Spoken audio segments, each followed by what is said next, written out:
Are you an expert, entrepreneur, or small business owner passionate about helping people through life's transitions? The Fresh Starts Expert membership is perfect for you. For just $55 per month, this dynamic membership is designed to boost your business and amplify your brand. Fresh Starts is here to provide you with business development, marketing, coaching, networking, publicity, community engagement, and more. With an SEO-optimized profile, exclusive press opportunities, and weekly co-working and business coaching sessions, you'll connect, grow, and gain visibility like never before. Are you ready to elevate your brand? We can't wait to work with you. Visit freshstartsregistry.com and become a Fresh Starts expert today.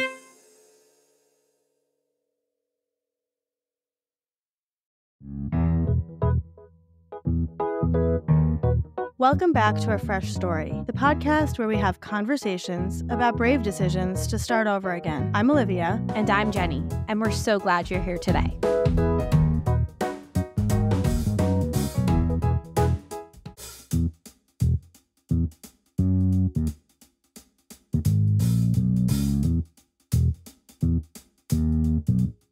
We are so excited to be here with our buddy Laurel today, who's one of our favorite peeps on the internet. Mm-hmm.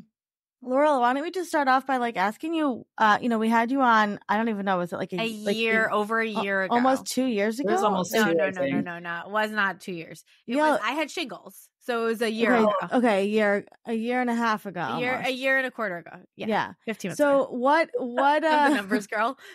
What has been going on since then? Because you've had a lot of big changes. Yeah, a lot of big changes. Well, really leaning into the land of social media, which I honestly never saw myself doing. And I think last time we talked was still pretty new. I think I had my first big viral video with a bunch of follows. And now it's been, consistently 2 years of doing content creation and kind of, continuing to find my point of view, figuring out what I like versus what people want to see. And then, I'm an art therapist and a mother of 3, and I lost one of my art therapy jobs. So, I talked a lot about being a hospice worker, and I lost that job, and I haven't had to replace it so far. So really being grateful that I'm, have this flexible schedule now. And I kept the one art therapy job that's 10 hours, but being able to do content creation and fashion videos to supplement my income and to really rely on that has been really wild and kind of amazing. So, I would love to talk. There's so many things I would love to talk about, but I would love to talk about the content creation aspect of it for a second, because it seems really tiring. What you do. It is. Okay. And you're so good at it. That's the thing. Your videos are so perfect, and they're so but the music and the transitions. And I would love to know, if you wouldn't mind sharing, what your process is there. Let's say you are working with, you've been working with Loft, right? Mm-hmm. And they send, how does that, take us from A to Z? What does that look like?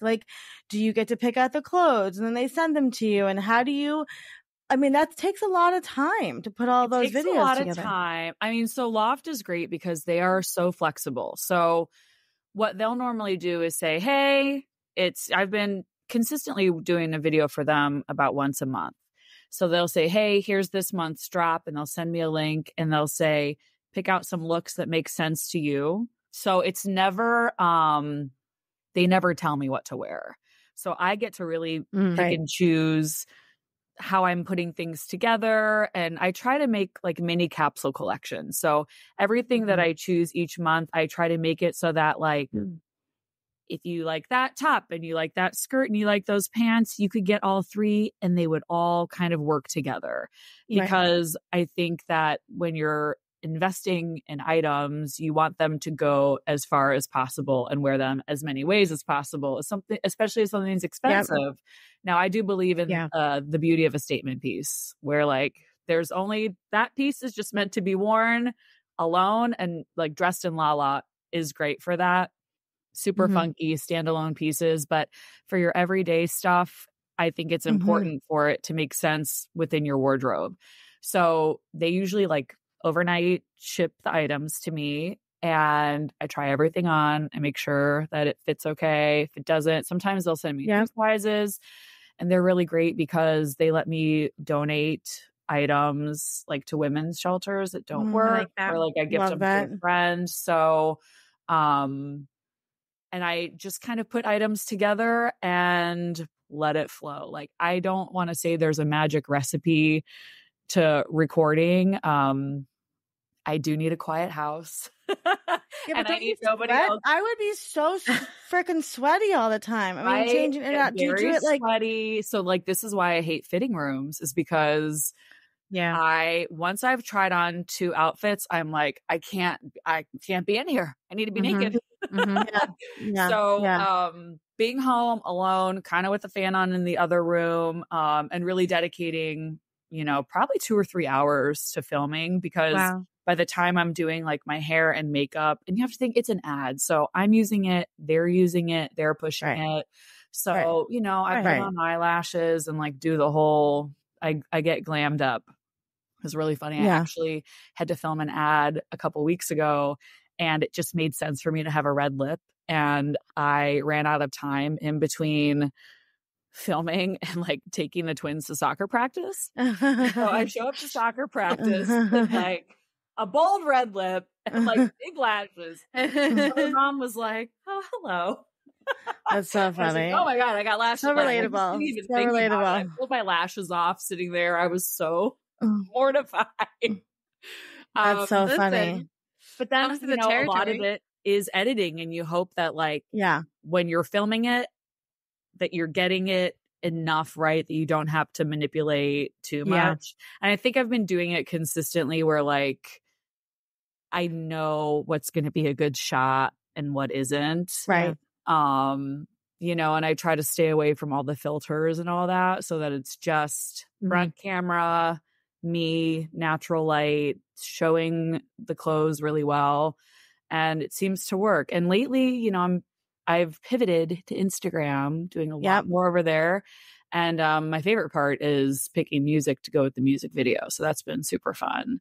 So everyone gets to listen to what I listen to now. Something I've been really struggling with is like the contextualization of my own body, because you're so used to looking at yourself in the mirror, and you're so used to looking at yourself from like here down, right? Like from your neck. And I've always had a really hard time of like contextualizing my body. Like, I've had girlfriends send me pictures from their weddings, and I'm like, just honestly, like, my boobs are that big. Like, I have no idea. Like, that's not how I look in the mirror. Is that how I look to everybody else? Yeah. I'm like 60s, like hippie, like girl in the mirror as far as I'm concerned. And then I look at myself and I'm like, that's a very different body than I understood. And I think that I was thinking about this because I was watching one of your videos the other day, and you were wearing like navy twill, maybe like pants, like jeany kind of pants, and a black tank top or something, and like a jean jacket. And I was like, that is such a cute outfit. I have some of those elements, and like, I'm in a place where I'm like still figuring out what I'm wearing, and I'm in a new place, and I'm trying to figure out what feels right in this environment and in different weather. And I was like, I could wear that. And I was like, I think that part of maybe why you look so good on camera too, and like obviously in person, is because you are contextualizing yourself in the camera.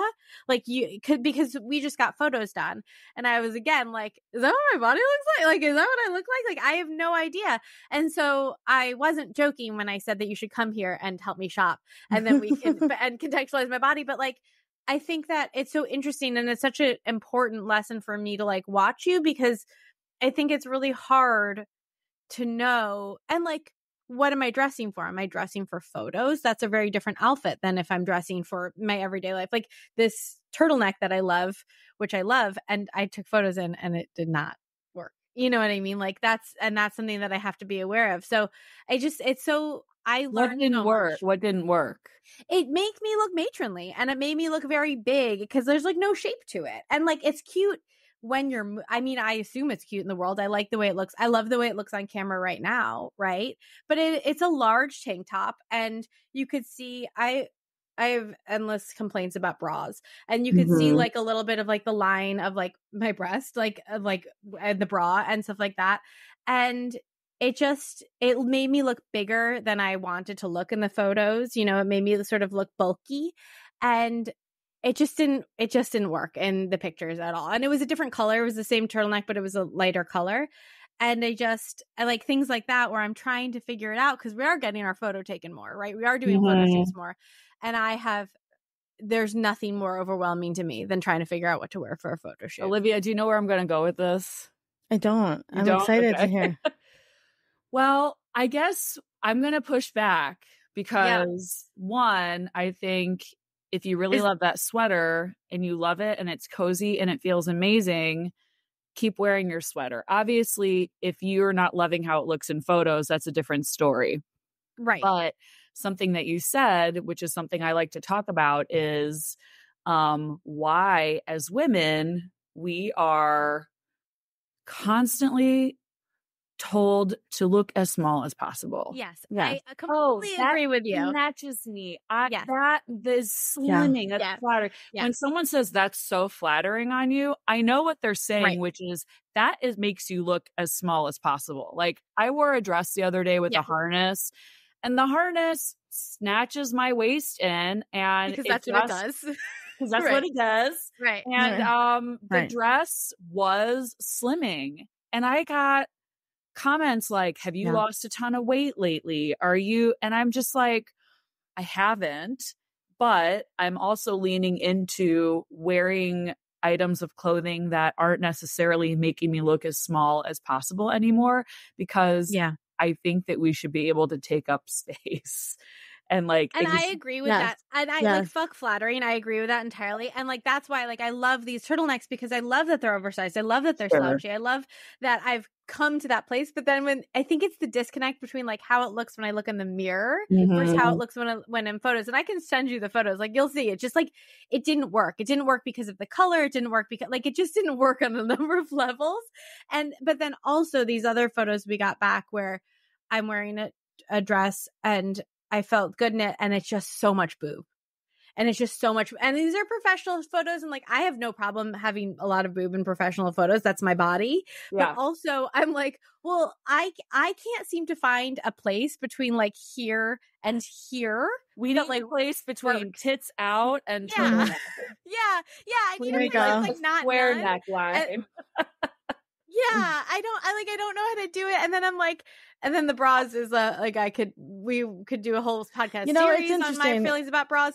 But like, I think it's just interesting though. Like, I think it can be so scary for me to like turn on my front facing camera and step in front of the camera, but it's probably something that has taught you a lot. Like you said, you're learning, you know how to take the shots, you know what angles to get to make it easy. And you always look great. Can you teach a course? I guess is what I'm trying to get at is like, what I do how do you do that? Because the inverted camera is so offensive. And anyone that's ever used that filter on TikTok, when you invert your face, you're like, you go from like beauty to a witch. I don't know why that is. It's bizarre. So when I use the front facing camera, because I like a really clear, crisp image. Yeah. When I'm editing, I invert it. Cause I'm like, nobody else cares if it's inverted. And I'm more comfortable seeing it. What I see. Yeah. So I don't know if that's cheating or not, but to me, I think that's, I do that for photos. I'm just going to invert that bitch and like leave it. Yeah. And I had a question about that. Do you just use your regular, iPhone? You just use your regular iPhone. Yeah. Yeah. I'm just on an iPhone and I film it in CapCut. Especially now that I'm doing videos for both TikTok and Instagram. The algorithm, we're just all slaves to the algorithm, or have been. And I just refuse to do it anymore. So, TikTok seems to not push videos that I'm not chit-chatty on. They don't want the short music videos, which is so interesting because when I first started TikTok, short and sweet, like 7 seconds was what would go viral. Yeah. And now they want like a long drawn out video. And then I hear from, I have 185,000 followers. And this past week, I had 3 of my worst performing videos of all time. 2,000 views, 5,000 views. So when you put all the work in and you do all the filming and all the editing and then posting and engaging with the people who are seeing it, it's so much work for hardly anyone to see it. And so I really have had to examine my time and how I'm spending my time, because if I'm spending an hour editing and then gearing up for a post, I'm doing it after my kids go to bed, but it's taking time away that I have with Matt, or it's taking time away that I have to just like decompress, because it's work, and it's not, you know, you both know this because you don't have like the structured clock in, clock out 9 to 5. And it's hard to explain to people, and please don't misunderstand me. I'm like, I'm an influencer. It's so hard. Like, it is not, and that is not what I'm saying. But I was actually talking to Mish Made, and you know, similarly, I mean, she's making content as well as making these beautiful earrings. Yeah. And she's doing it in the pockets of day when her kids aren't home or when her husband's with them on the weekends, and she's got shipping deadlines, and it's hard to quantify the hours of work because it's not like I'm doing 8 hours this day, doing 8 hours that day. So, you know, it all adds up, and trying to decide what's going to be worth it, what isn't, while I'm like examining myself on camera and doing all the edits, and, you know, it can be a lot. Yeah, I mean, I want to validate that for you. We've been in the influencer industry since it began. We have friends who are the OG influencers, and I managed influencers, and it is so much work because especially when you're getting paid, right? Let's say when you're getting paid by a brand, right? You're an ad, like you said, right? You are an ad for them. And we have such, you know, good friends of ours who were and are influencers, and the amount of edits, and you're going back and forth, and then the things have to be perfectly centered in the picture, and then the captions and the writing and then the posting. You've won. Right, I mean, you are right. You are a marketing, right? Exactly. You're a marketing team for them, right? Of one person. And I'm just curious, do you, this is like how my brain works. Do you store everything on your phone? How do you have enough space for everything? I knew that was going to be. Okay, so everything is on my phone, and I am running out of space, and I don't know what to do. I don't know where to put it. Why don't you do what I made Olivia do, which is buy an iPhone on Amazon that just has Wi-Fi, and then you can just use that for your work phone to do your videos. Oh, it's like $200. Mm-hmm. That's really smart.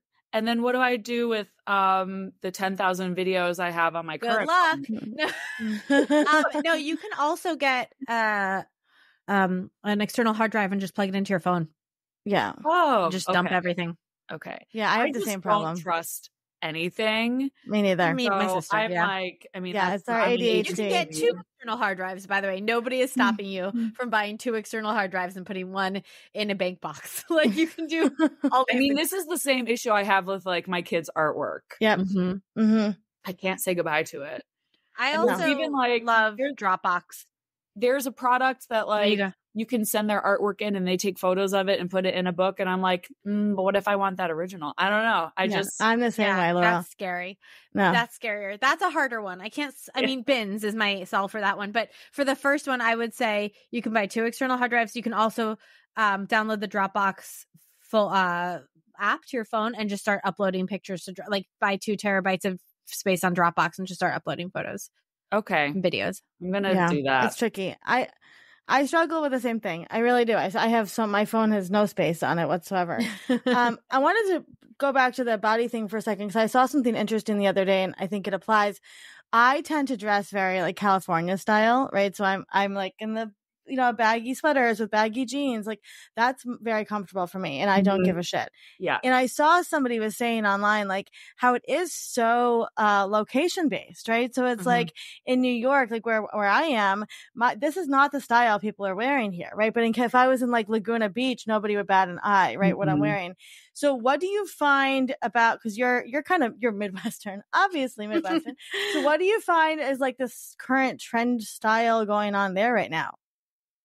Oh my gosh. You know, it's Cleveland.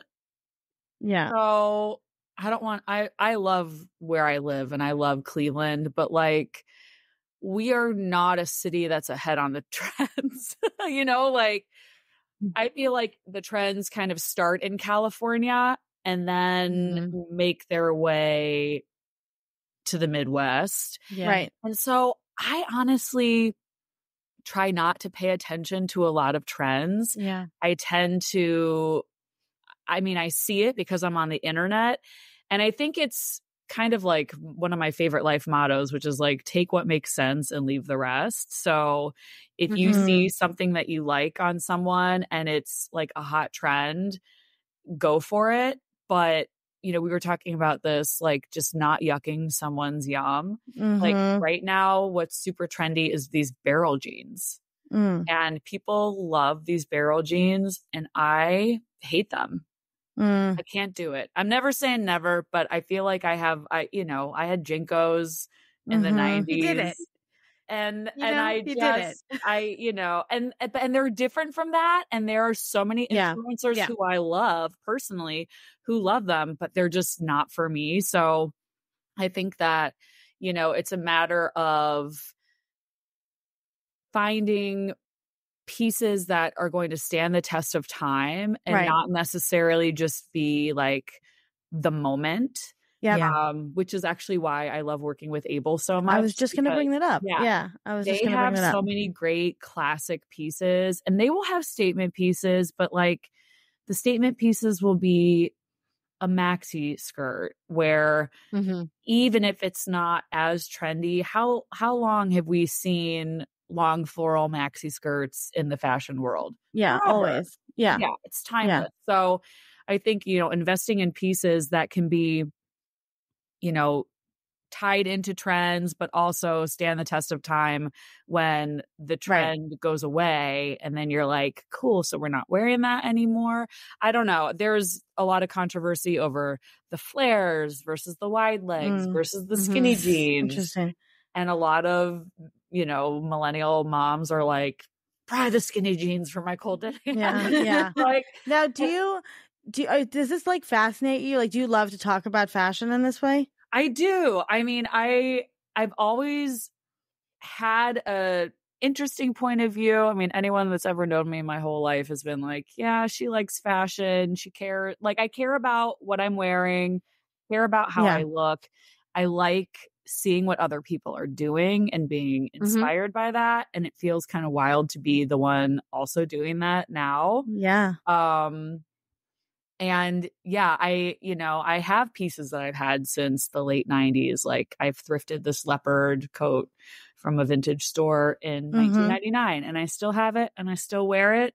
And it's one of those pieces where I'm like, damn, that was old then and now it's really old now. And I'm so glad I held on to it. And I don't wear it all the time, but it's a piece where like, it's a statement piece. I'm glad I still have it after all these years. And I think that, these trends are going to come and go, but your point of view, I think it's exhausting trying to keep up with. Yeah. Well, yeah, we actually had a question that came in for you that was right along these lines. Somebody said, how do you maintain the body confidence while trying out all the new styles and trends? Ugh. What do you think? Interesting. It's an interesting question. I guess that I'm not someone that necessarily tries out all the new trends. Right. I don't know if anyone's ever called me trendy. I don't know. I mean, like the shawls and the open robe kimonos, I've always liked wearing those. And apparently people are saying it's outdated for 2024. I really don't give a shit. I love that look. I'm just gonna I love wearing it. Yeah. I love my vintage Fry cowboy boots. I've had those for years. I'll keep getting vintage boots. Like I think they're just pieces that are timeless. And so I think what's more stressful or is taking up more time in my brain about the body confidence is my changing body, not necessarily the changing trends. So, this gets in. I have a question. So that I was thinking about. So when I was leaving, before I left my last relationship, I was really trying to sort of like figure out my wardrobe. And I would say like in that space, I really didn't know there was a disconnect between me and myself of like knowing myself. And I would order like $1,000 worth of clothes and try them on and nothing really was working. And what ended up happening was I left the relationship. I had all my clothes in storage and I wore the same outfit for 2 weeks. And I had never been more confident in my life, right? Like how that happens, right? It's funny. It was like a pair of Lululemon shorts, a shirt I got from Marshall's, and a flannel. And that was what I wore for 2 weeks. And I loved it. And so I was going to say, like, you've had kids, you've had twins, your body has changed, like all of that. Like we're all in the perimenopause land, right? Like, all we ever talk about anymore. And so like, how does that, like your body changes in ways that you can't control. And what do you do with that? Like, what are you doing with that? That's one of the other questions we got, which I'm gonna say that before you jump into that is, can you share some tips for feeling comfortable in your own skin? So, I think that is related to that. So, for me, my body is constantly changing. Like, I had this breast reduction a couple years ago. My boobs kind of grew back. Like, I've had some weight gain since I started doing these videos. It's like perimenopause hit and my metabolism just left the building. Yeah. And it's been like a little gradual. And when it's gradual, it's hard to notice it. I mean, I can notice like things fitting a little bit differently or being like, oh, there's a little more loose skin in this spot. But I really notice it when I do like a video compilation from videos they did 2 years ago to now, of course. And I think a lot of the acceptance lies in where your mental health is. Yeah. And knowing that there is an ebb and flow in every part of life. And sometimes it's going to be with your waist size. Sometimes it's going to be with anxiety. Sometimes it's going to be with depression. And I think if we can like accept where we are and not constantly try to be in a place where we aren't. I mean, think of all the times I look back at photos. I'm like, oh, I want to be fat like how I thought I was fat back then. Yeah. So ludicrous, because it basically means that we're just never happy and we're never content, right? So we look back on like, wow, I thought that I was looking really rough in that picture. And now I look at it and I'm like, boy, you were looking pretty good. And so I think it's really pushed me to do my best to stay present and be grateful for the body that I have and that it navigates me through the world and it's healthy. And, I believe in health at any size. And there are going to be people, there are going to be haters that say that that's not a thing. But fuck those people because it is a thing. Yes. And, I think that a lot of it starts from the inside. And I know that's kind of a cliche, but, I think it starts from the inside out, and the body acceptance is, I think, a constant thing. I mean, I struggle with it. I have weird body days.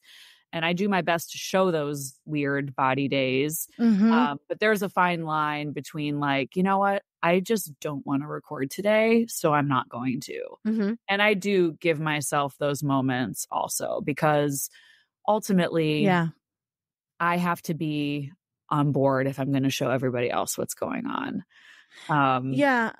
What's something for me that's been really helpful is surrounding myself on social media with people like you and Becca Murray and people, who dress that you guys are so sexy, so beautiful, and you just dress however the fuck you want to dress.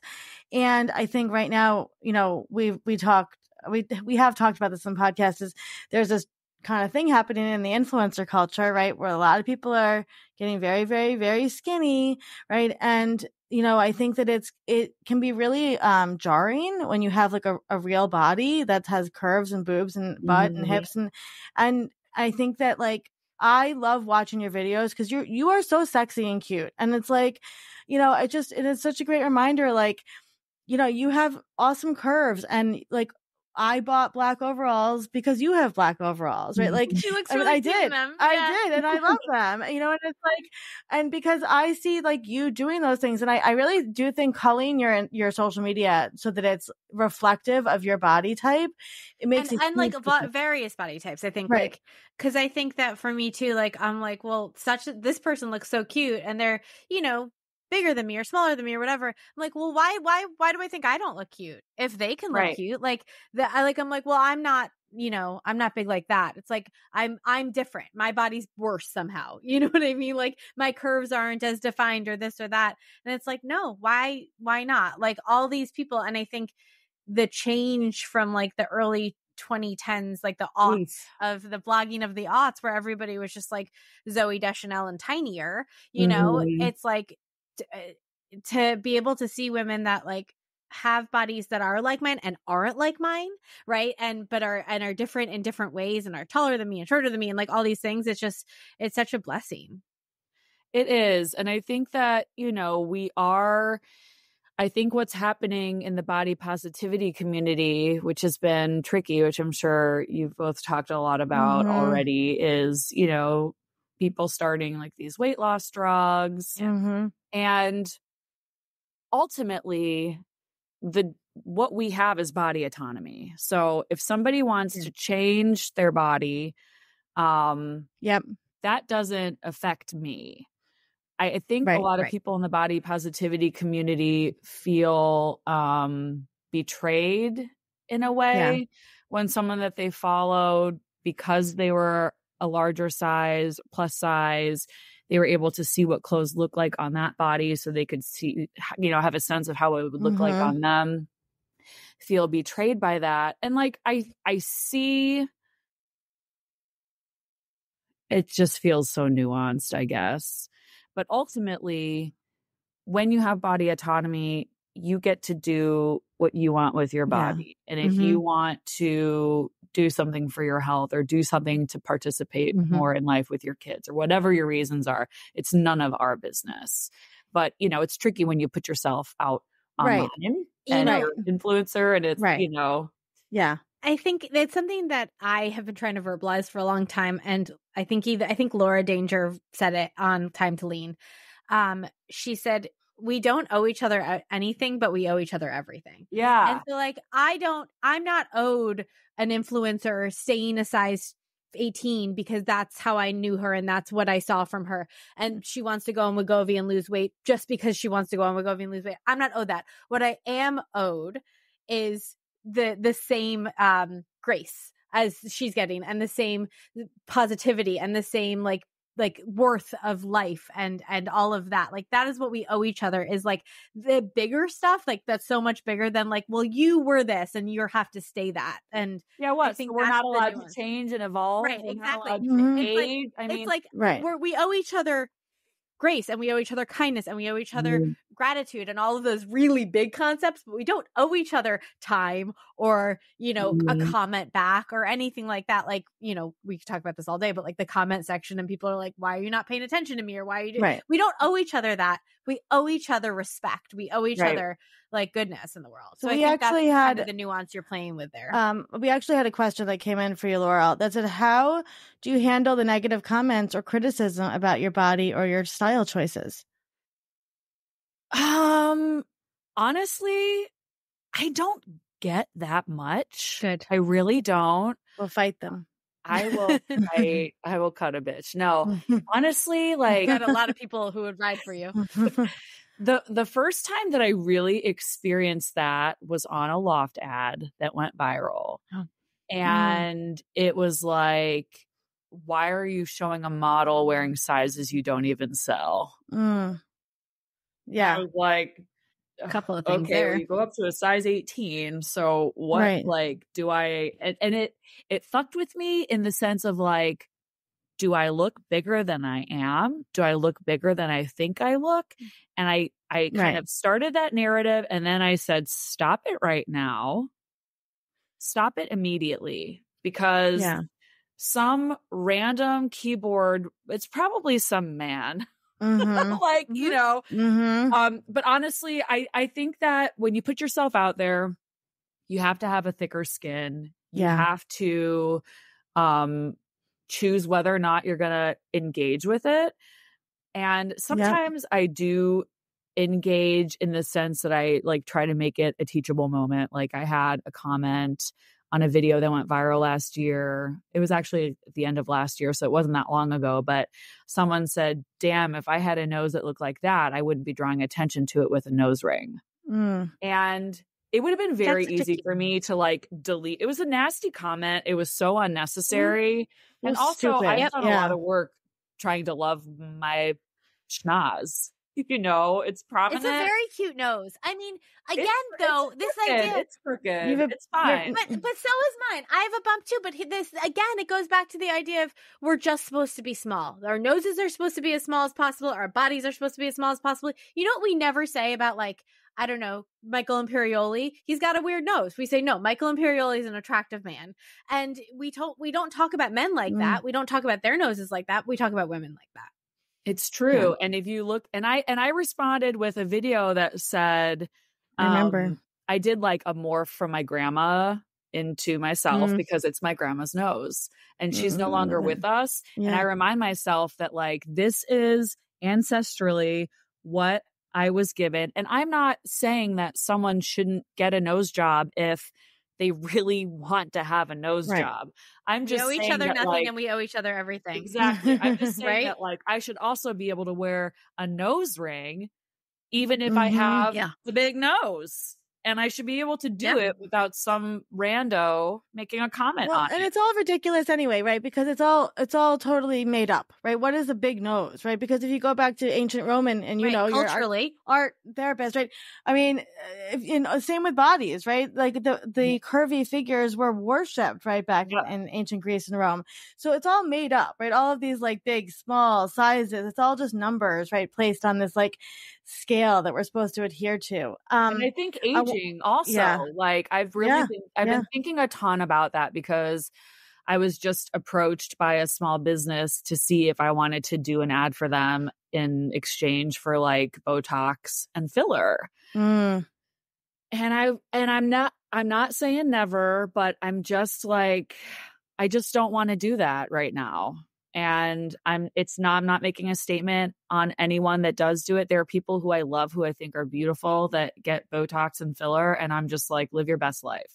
Yeah. But for me right now, I don't know, like I'm letting my white hairs come in. I'm not dyeing my hair anymore. I just am really trying to lean into the privilege of aging. Yeah. And why can men get their white beard and their salt and pepper and be like, oh, they're aging so well. And then, you know, beautiful Sarah Jessica Parker, how dare she go out into the world with her natural hair and untouched Botox. Right. And people are like, what has she, it's like, what, people aren't allowed to look their age anymore. Like the pressure is insane. So, you know, I would really love to be an example to anyone to just like accept the skin they're in and lean into the privilege of aging. You know, like I worked in hospice for almost 14 years and worked with people who were in their 90s into the 100s, and seeing them with like their deep wrinkles, and you know, that generation didn't have the Botox and the filler and like all the things, you know, and seeing how beautiful they were, and like, why can't we bestow that like honor and privilege onto ourselves? And I think it's just the societal pressure. So I'm not giving into it at this point. But it's tricky. And if someone writes something really nasty, back to your question, like I will delete and block that person so fast. I won't, with no extra thought on it. It's like, this is my space. And not myspace.com, but like my space. But if it was MySpace, you would also block and delete them. I mean, again, totally. Yeah. We don't owe each other anything. We owe each other everything. Like, I think it really comes to be. And the good news is that you are an example. Like, I know for both Olivia and I, you are a solid example. And I think I just like, I was always a kid that really liked aesthetic was really important to me. And I didn't, because we didn't have the internet in the way that we do now, right? Like, I didn't get to see people having thought and staring at themselves in the mirror and being like, what goes with this? Like, we got dressed, we had, what is it called? Dress code for school. Like, we didn't really get to be super thoughtful about it. And when I was a senior in high school, I had to get a whole new wardrobe because I lost all this weight because I was sick. And you talk about like celebrating people for losing weight, right? Like I was not well. And I had to get, and I was the only one, like, talk about going to, soccer practice with the red lip. I was like rolling up to high school in like a knee length pleated skirt with like a little French sweater and like high heels. And nobody else was doing that. And so to see and connect and get permission to like, be like, okay, yeah, I'm just putting on athleisure, but like, how do I make it interesting? How do I feel like myself in this? How do I, does it's it really look like? having fun, right? You're giving people permission to have joy with their clothing and their body and have fun and be silly. I think silly is so, to Google like what a Cleveland steamer is like, yeah, exactly. Before we let you go, I have a couple more questions for you. Sure. One is, have you ever been recognized by somebody at your kid's school? Ooh. Yes. And they're all following me, which I just found out. I thought you were going to say fathers. And I was like, following you is better. Fathers. No, my following is 99% women, and I like to keep it that way. Yeah. Instagram is not, actually. Oh, interesting. And so Instagram, I get a lot of DMs from men, which is like not a thing that happens on TikTok. It's really funny.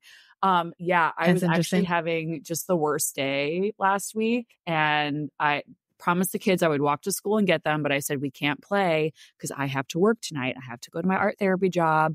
And Avery said, oh, you got to record your TikToks real loud. And the twins come out and they're giving me these like giant cardboard robots. I had the dog with me. I was walking someone else's other two. It was a shit show, right? I was a mess. I was sweaty. It was a hot day. I had a blister forming. It was just like one of those days. Yeah. And Avery made the TikTok comment, and a teacher was like, oh, I just got to tell you, we all follow you. And I was like, what do you mean we all follow you?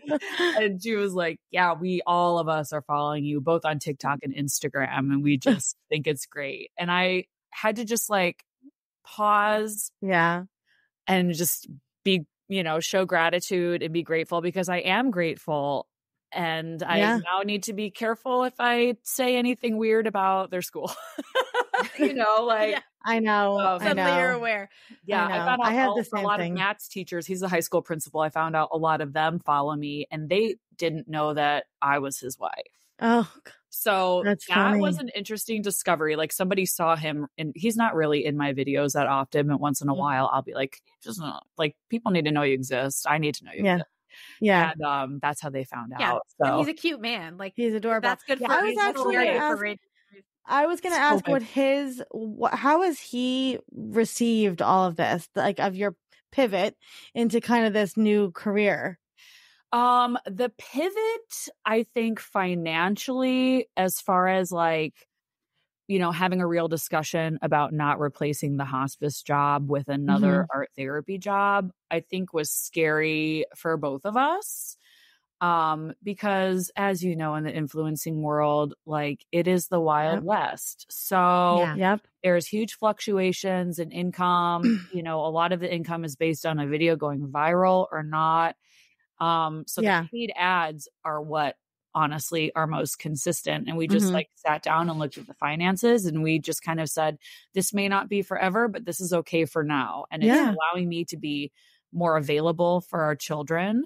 And he just, I think now that it's been a couple years and he knows that it's serious, he is a lot more open to being like, okay, I'm going to take the boys and go somewhere so you can film. Or he knows that in the PM hours, I'm like, I got to edit this. I got to post it. I got to engage with the people. And I think it's given him some time to be like, okay, you're going to do your thing, and now I'm going to do my thing. He does get a kick out of it when we get recognized in public, though. And it's weird. Yeah. I mean, it's a strange thing. But I think the algorithm shows my stuff to a lot of local people. But somebody like Kat called me. We were like walking across the street to go to a wine bar, and someone was like, Midwest Mom, I love your TikTok. I'm like, whoa, what? That's great. So you have 3 boys. I do. And so, like, style wise, fashion wise? Are any of them interested? Do any of them care like about their own? Like Olivia's got two boys. One, you could give him like Old Navy sweatpants all day. He's good for the next 5 years. The other is like a thrifter. So like I'm curious.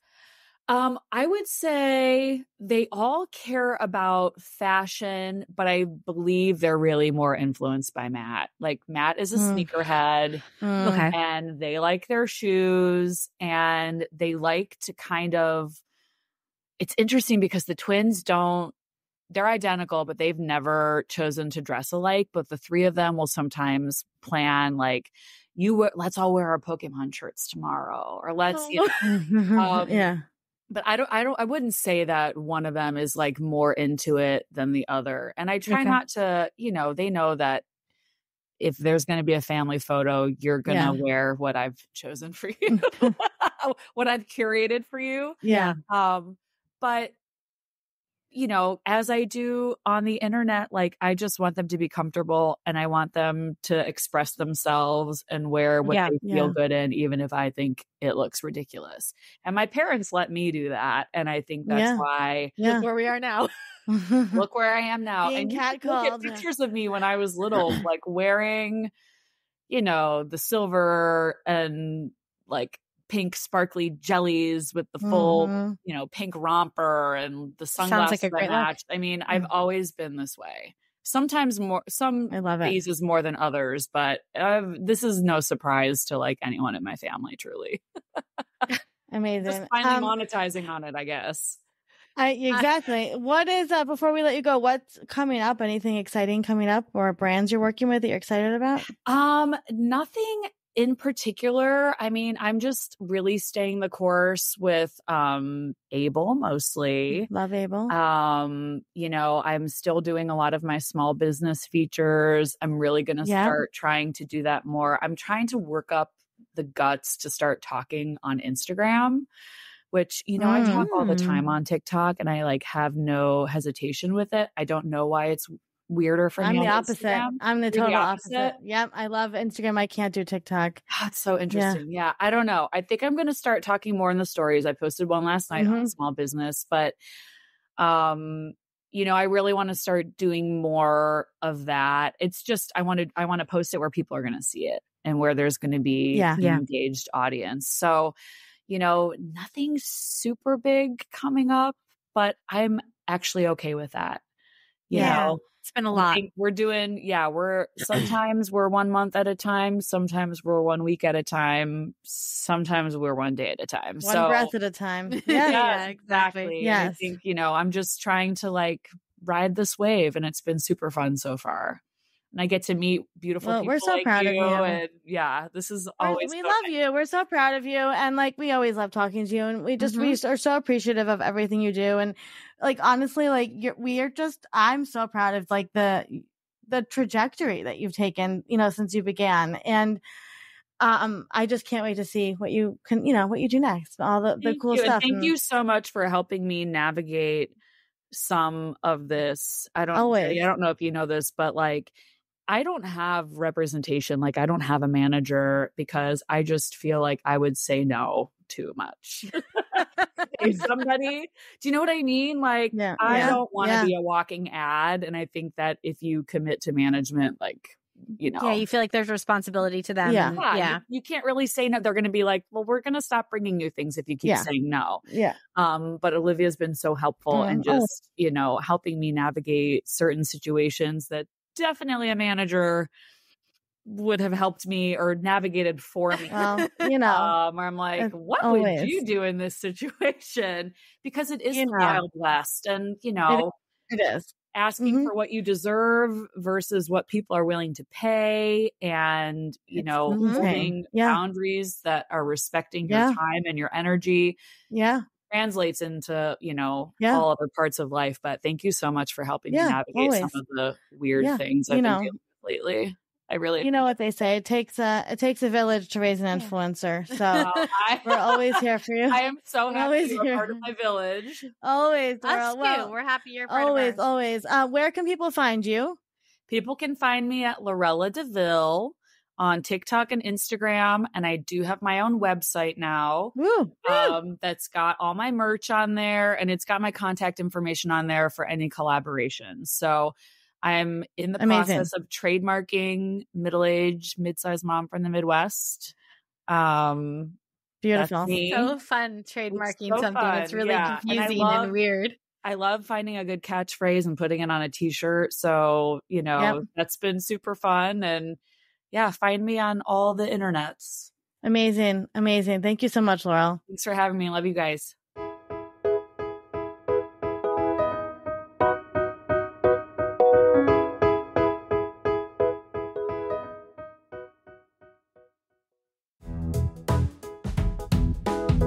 Thank you for listening to today's episode. A Fresh Story podcast is produced by Fresh Starts Registry, the first and only platform for everything you need to begin again, from home items to Hype Team and everything in between.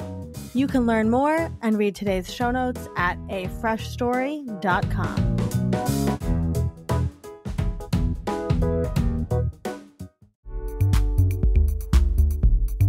Are you a freelancer, solopreneur, writer, creative, or professional looking to achieve your goals within a supportive community? Have you found that working from home on your own gets lonely? That you're missing the accountability and community of a positive workplace environment? We understand. And we're so excited to introduce you to the Fresh Starts Collective. For just $35 per month, gain access to 6 daily offerings a week, including virtual co-working, open office hours for business coaching, accountability sessions, and networking opportunities. Enjoy expert workshops, monthly events, and an extensive content library. Connect with marketing, design, and writing professionals to brainstorm and grow together. Surround yourself with accountability, community, and growth. Elevate your journey with the Fresh Starts Collective for only $35 per month. Visit freshstartsregistry.com and join us today.